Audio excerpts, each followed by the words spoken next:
If you've been a fan of this channel over the past few years, you'd know that looking into future talent is one of my favorite things to do on this channel, and it's why I call fights for FCC here in the UK or check out Nashville MMA with friends while I'm visiting back at home. And this is why I love to do my yearly top UFC prospects video. I love to know who the next big thing is and pay attention to it where I can. But something kind of wild happened last year. A ton of prospects lost, and that's even spilled into this year with Rinya, Nakamura, and Payton Talbot both getting dominated by guys they were supposed to frankly breeze through. It's definitely an outlier year for this sort of thing, and every month in the UFC there was at least one big prospect loss who was previously undefeated or at least had been on a very long streak since they had lost and had a ton of hype too. In total, that amounted to 33 prospect losses, with 23 out of the 42 cards having at least one of those. Compare that to 2023, where only 21 major UFC prospects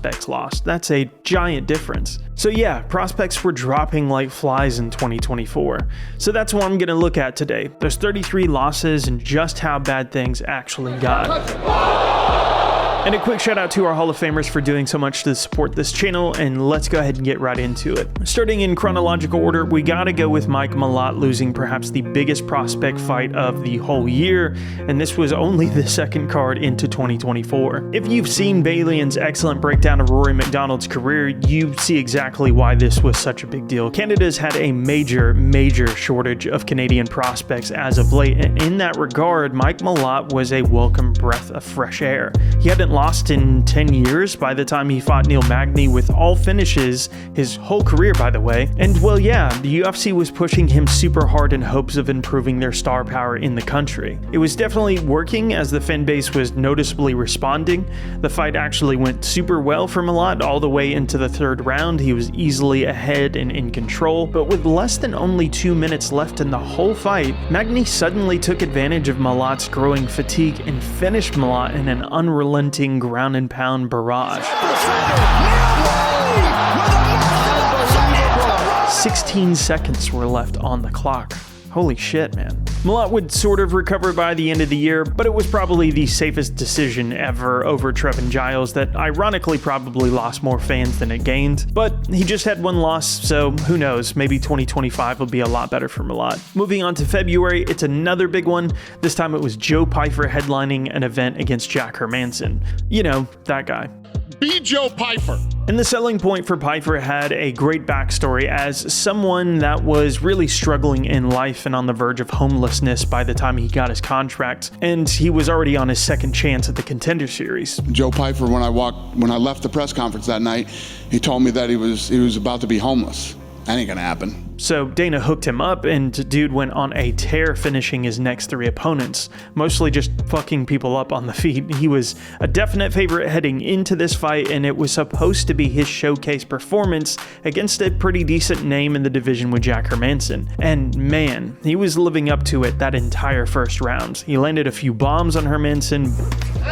That was a hard shot. But being the veteran that he is, Jack weathered that early storm by shelling up and cautiously evading. So already by the end of the second, Jack was starting to push the pace on him. Over the course of the next 3 rounds, he busted up Pyfer and forced him to gas out. It was a masterful veteran performance, and yeah, it just was not a really good look for Pyfer. He did rebound later in the year, but it was a bad loss. So 2 months into 2014 and 2 losses for big name prospects like this, but man, it was about to get way worse in March. For some reason, this was the worst out of the whole year with 7 losses in just this 1 month alone. And as you can guess, many of these took place throughout the same card. So for instance, on March 2nd, you had Javid Basharat losing to Faraz Sahabi's bro Ayman Sahabi. And of course, the main event for that same card was Shamil Gaziev. And to be honest, I didn't really have a whole lot of stock in his career personally. And I also saw a ton of resistance to his main event slot from members of the fan base, but the skepticism was ultimately proven right as Rosenstruck shut down Shamil's game to the point he couldn't continue or quit depending on who you ask in the 5th round due to an eye injury. He didn't look. The look at his face. Yeah. He looked a little disheartened.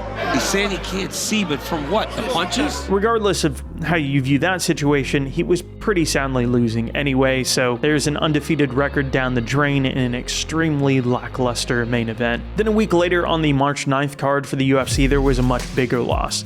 Jailton Almeida absolutely got blasted by Curtis Blades trying to take him down, and I'm not saying Jailton looked amazing in his last few fights. The Lewis one definitely wasn't great, but in the barren wasteland that heavyweight is, he was one of the only prospects on their way up the division and on the verge of title contention. But at least Jailton rebounded since then, got a couple wins. Maybe it was just a bit too early with Lewis and Blades. And then another huge prospect loss happened that very same night with Benoit Saint-Denis jumping all the way up from a number 12 ranking to face Dustin Poirier at number 3. Without a doubt, the UFC was lining him up as the next big French star behind Ngannou and Gane, as he was lighting up crowds and stealing shows before that. The hype train definitely got carried away with BSD as he was the betting favorite, which Poirier emphatically shut down despite humorously jumping the guillotine about 100 times with no success. Well, and it may be his go-to submission, but the record shows Dustin Poirier has never won a fight by guillotine. And it wouldn't have been a shock at all if the UFC would have given Saint-Denis a title shot had he beaten Poirier, and it could have been him instead fighting for the title at 302. Things didn't get better for Saint-Denis as he got a doctor stoppage against Moicano in a fight that definitely was not going his way. Still an exciting and fun fighter, so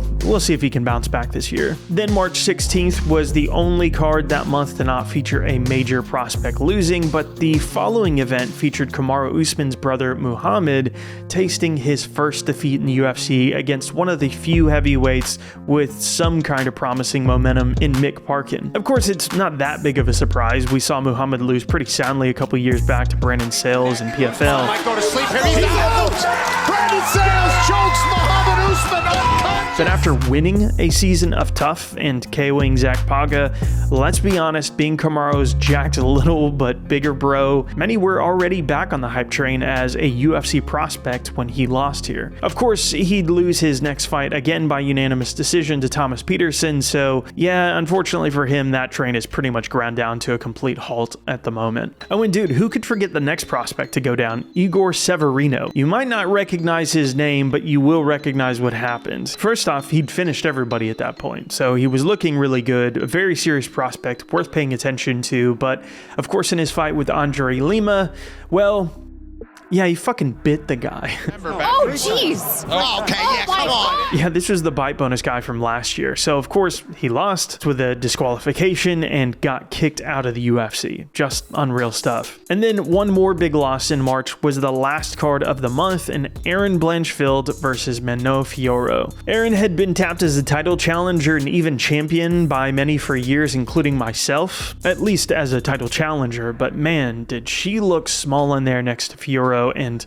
pretty much just got dominated on the feet for 5 rounds. She actually looked like a strawweight next to her in that fight. The strength difference was just massive. She has already bounced back against Rose Namajunas, but yeah, we'll just have to see what happens next there. Moving into April, there was just one prospect loss, and it was another big French one with Morgan Charrier. He's somebody that had buddied up with a lot of popular influencers in his home country, which helped him become a big star and create a sizable following on YouTube himself. And while he did have some tough losses at a championship level to Paul Hughes and Jordan Vucenic in Cage Warriors, he was a champion before that. So the hype train was slowed, but he did have some time to recover. Plus, he'd done well in the UFC since coming over in his debut, and it was an incredibly close fight that he lost a split decision in. Plenty scored it for Charrier, but it really came down to how you scored that first round. So not a bad loss by any means for Charrier, and he's recovered nicely with a Miranda KO in September. I would definitely still say he's a strong prospect, but you know, you got to temper expectations a bit. And that's already it for April. In May, again, there were a ton of prospect defeats with 6, and it was all clustered into just 2 cards. UFC 301 on May 4th, and the Fight Night right after it on May 11th. For 301, yeah, aside from the main event, that's the obvious one, the card also saw a couple big up-and-comers fall. For Elvis Brenner, this is somebody I just barely left off of my prospects list for last year, but he looked so good over the last couple of years that you could see why so many did have him at the top of of their lists. He beat Khabib's boy Zubaira in his debut and finished Guram Kutateladze, which was huge, and followed up with another KO in his next fight. Sadly for him, he'd run into Muktabek Orolbai, who, as we'd soon find out, could take a hell of a shot and keep coming forward enough to nullify most of Brenner's offense. Not to mention, Brenner got KO'd by Joel Alvarez in his next fight too. Good for Joel, because the hot streak he's been on has been amazing. Definitely somebody to watch for a few years in the UFC now, who's coming off an amazing 2024.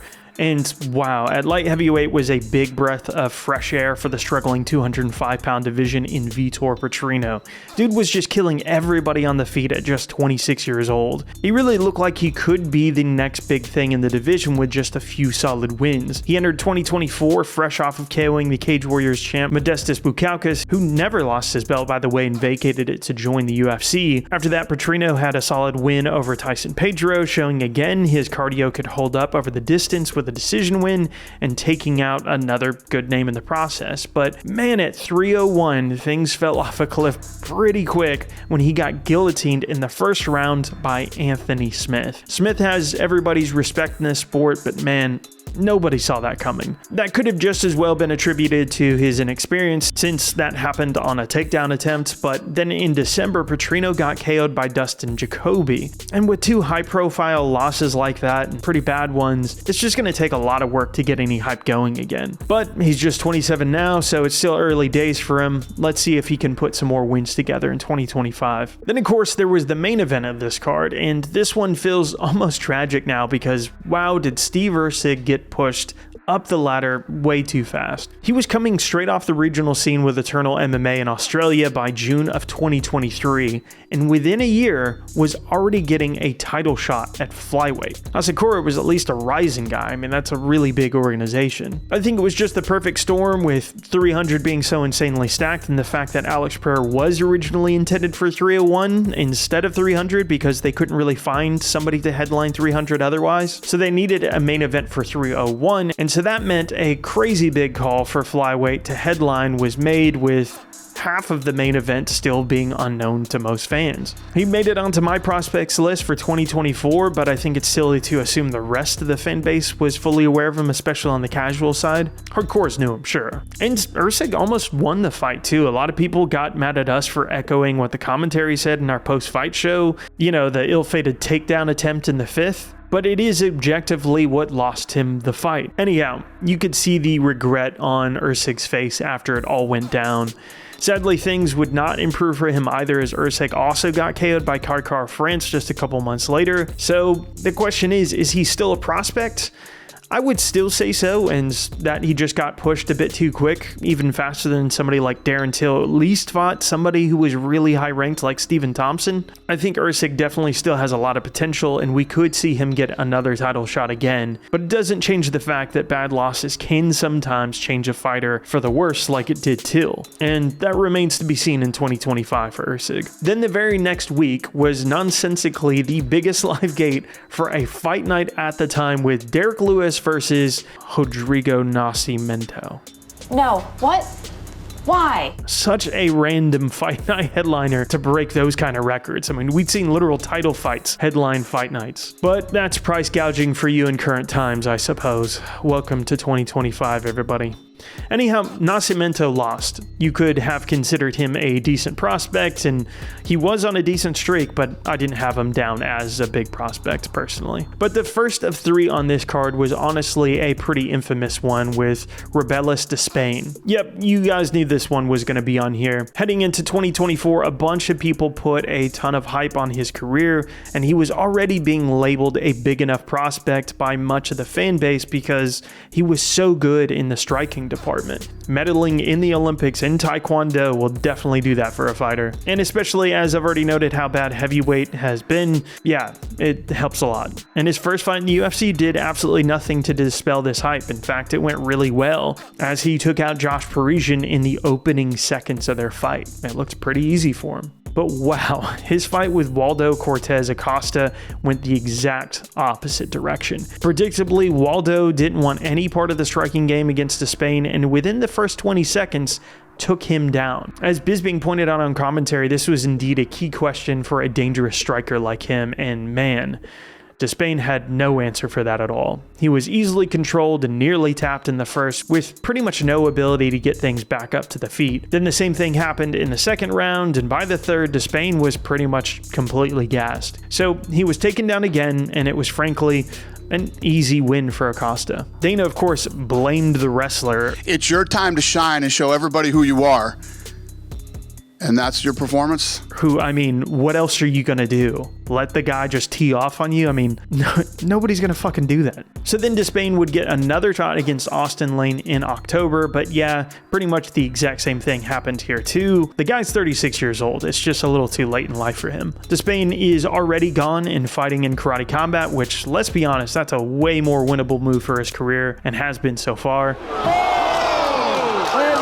And then a crazy one just 2 fights later on that same card was the Polish champion Mateusz Rąbecki, who had been unbeaten in 10 years, which, by the way, his only loss was just his 4th fight ever. By this point, he was 19-1 with 3 straight impressive wins in the UFC. Perhaps it was the 8-inch reach advantage that initially helped, but Ferreira absolutely drowned him in a cardio assault through the second and third rounds, but more importantly, pieced him up while doing so. This was definitely a big upset and took Rąbecki down a few notches. Then on to the next upset on the card was Nursultan Ruziboyev. This guy is a 6'5" welterweight who was unbeaten in half a decade and had all finishes since then, including his first 2 UFC fights, but unfortunately for him, he ran into a surging Joaquin Buckley, who had a huge year that impressed among many other standouts. Of course, Buckley would call out Conor McGregor for absolutely no reason when he won. It's okay that you said it was the worst call out, you know what I'm saying, all the time. That's cool. I don't care about that. The next one happened on June 2nd when the undefeated at 9-0, almost all finishes, and very big for the weight class, Eduardo Moura came up against Denise Gomez. Gomez was just too good at shucking off her takedowns and landed where she could, and basically Moura just didn't really have much else beyond that in the fight and didn't quite look like that big prospect we'd seen in the past. But who knows, maybe she just gassed herself out going for too many takedowns, because she does have some pretty solid skills on the feet. I don't know, maybe she just respected her too much. I don't know. It was a weird fight. She has since rebounded against Veronica Hardy though, so that's a solid win back. But the really big prospect loss in June was, of course, Ikram Aliskerov, a man who was on a complete tear since arriving in the UFC and who'd only ever lost once, infamously, to Khamzat Chimaev. Which might prove to be ironic, as you'll soon see, and that's because the main event in Riyadh was supposed to be Khamzat Chimaev himself versus Robert Whittaker. But Chimaev's plague of sicknesses continued on and he had to pull out, so it was Aliskerov who stepped up to fill in, and to be fair, he was in training camp for a fight already with Andre Muniz, but that fell out when Muniz was injured. And so it wasn't like Aliskerov was pulling a Chad Mendes coming off the couch. He was already in fighting shape, albeit now up against a much bigger test, and sadly for him, he got KO'd in the first round. We'll see what Aliskerov looks like in his rebooking with Andre Muniz in February. It is very interesting that Khamzat has, at least indirectly in this instance, now been involved in both of his losses. Moving on to July, this is not a loss in the cage, but rather out of it. And we got to talk about a major prospect like Makayev getting released from the UFC. He and Manel Kape, to put it mildly, really didn't like each other. And after asking Kape to take a photo, Makayev went ahead and sucker punched him just before their fight at UFC 304 in Manchester. So I told him, let's come take a picture. And once he came, I dropped him. Makayev would end up winning a very controversial decision after repeatedly fouling all throughout the fight. Perhaps the most egregious short pulling I've ever seen, along with some solid eye pokes. That's the point. That is the point. I agree with the commentary that a point should have been taken away, and had that been done, he would have lost the fight, and that's what makes his win so controversial. He lost the third on 2 of the judges' scorecards, and this was the second, so that would have made all the difference. So you pair all these things together, the sucker punch, the flagrant fouls, and apparently a bit of backstage issues with the top brass, Dana literally released him that very same night. Yeah, the matchmakers aren't big fans of his for many different reasons. He's not on a contract anymore. I think the PFL is going to get a great undefeated guy. So whether it was a loss in the cage or not, the fans definitely lost in that fight. The UFC lost a major prospect, and of course, Makayev lost his contract. But Makhachev wasn't the only one to win and it still be seen somewhat like a loss. Who could forget the relentless stalling by Mario Batista against Jose Aldo? It was basically a clinch, unsuccessful takedown attempt, clinch, unsuccessful takedown attempt, repeat. I don't care what anybody says, he wasn't trying to do anything but stall there. But Nickel had a similar issue, although not quite as bad, but the way the Paul Craig fight went, he didn't exactly look like a world beater.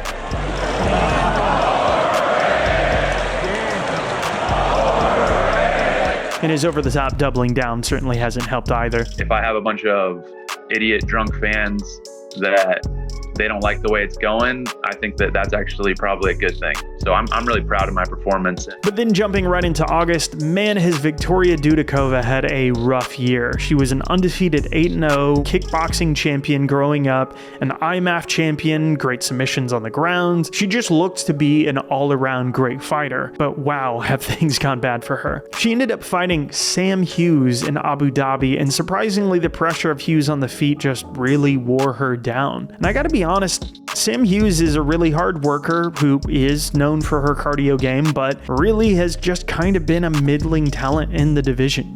Just kind of unremarkable, if I'm honest. This was supposed to be somebody Dudikova would frankly breeze through, and she ended up losing. Things got worse for Dudikova as she's already lost again to Fatima Klein this year, and things also appear to be unraveling a bit with her and her team as she literally slapped one of her coaches after the fight. That is a gigantic breakdown, and I'm not really sure how her career is going to bounce back after something like that. She's going to have to switch teams or something. That's weird. How can you slap? How can you slap? But going back to that card Dudikova lost on later that same night, Jordan Vucenic, who was a Cage Warriors champion with a really bright career outlook, came in on short notice against Guram Kutataladze and lost a very competitive decision. Not a bad loss at all, and it was a solid performance by both, so I wouldn't make too much of a big deal out of it. Guram also beat Gamrot when he came into the UFC, so this dude is legit, even if he can be a bit inconsistent in there. Then leaping forward into the future of technology on the Sphere card, there were a ton of great talents, and perhaps the big prospect loss was Daniel Zellhuber, and he truly looked outstanding in parts of that fight. It was the fight of the year for us here at MMA On Point when he took on Ribovic, and for that reason, I think both men deserve a highlight in this fight. Even if Zellhuber lost, I think he still showed us all some great things, and Ribovic looked like an absolute monster in there. Definitely a prospect himself, and he's only ever lost once in 15 fights.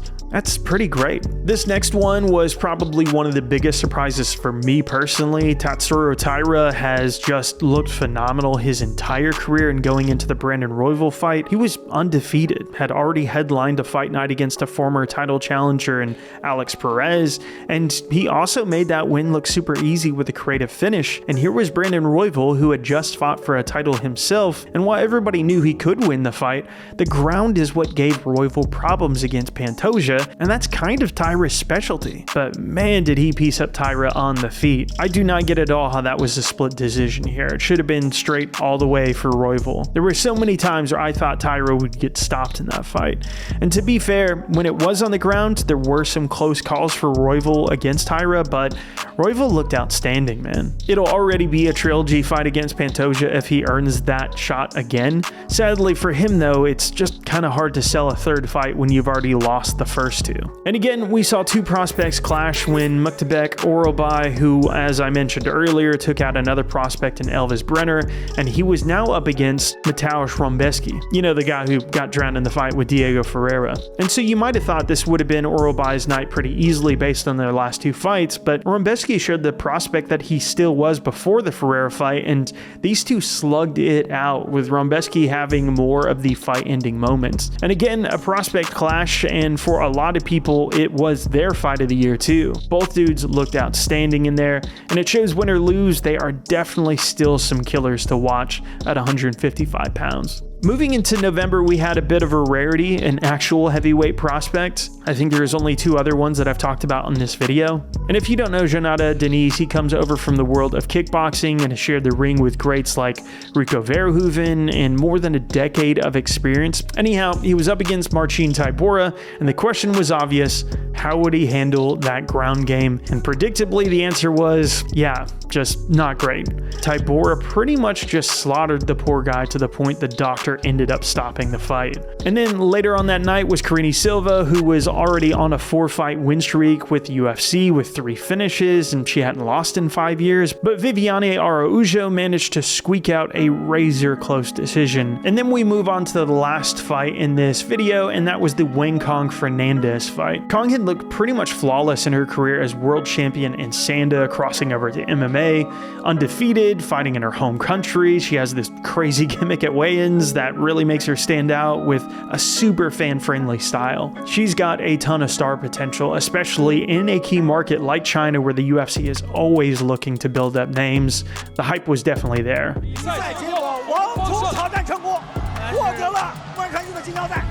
And the fight went according to that hype early on. There were moments for Fernandez in the first, but it was a pretty solid first for Kong. That's when almost clairvoyantly Biz being warned that in the second, perhaps Kong was showing some overconfidence.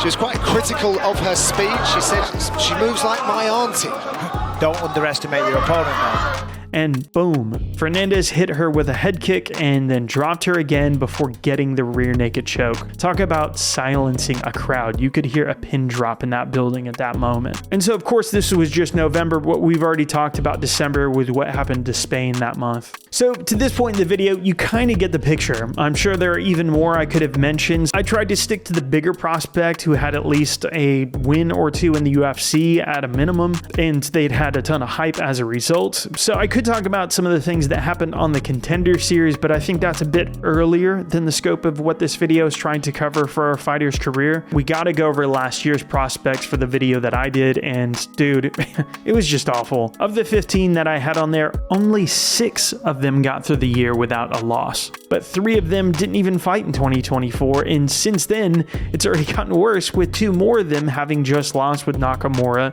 and Payton Talbot. We're still waiting to see Hyung-Sung Park and Nassim Sadyakov, as they didn't even fight since 2023. They are both fighting in February though, so keep an eye out for that. So that means the only winners from my list last year are Diego Lopez and Farid Basharat, not to be confused with Javid, that's his brother. And the rest, yeah, they all lost. I'd still say that most of them are fighters to keep your eye on for the most part as legit prospects, and I am happy that some of them got big opportunities, but there clearly was a price paid for pretty much all of that, some far worse than others. And that's mainly why I haven't made a prospects video for this year. There are still excellent fighters on the come up. There always will be, some of which I did some highlights for throughout this video, but the 11 on my list that struggled with losses were just part of a smaller portion of 33 total that also lost. And that's the bigger picture.